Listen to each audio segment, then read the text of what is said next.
Multiplying complex numbers is very similar to multiplying binomials. For example, if you had a binomial such as 2x plus 1 times 3x minus 1, you could multiply these a few different ways. Either way, you would be distributing. So the first way that we usually go to is the box method, where we take the first binomial 2x 1 and the second one 3x minus 1. We put it here and here.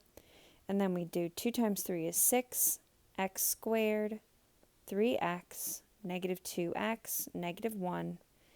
Combine like terms, and then this becomes 6x squared plus x minus 1.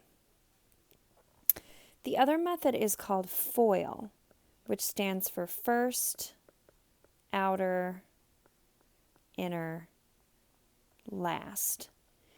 And this implies that you multiply the first two numbers together, 2x times 3x, which would be 6x squared. The outer numbers together, 2x times negative 1, which would be negative 2x. The inner numbers together, 3x times 1, which would be 3x.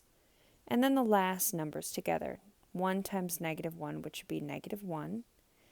Then you combine like terms,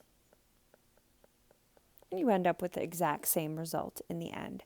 It just depends on your preference as to method, either box method or FOIL method. Can't forget that I squared equals negative 1. That's really the only difference here between multiplying complex numbers and multiplying binomials.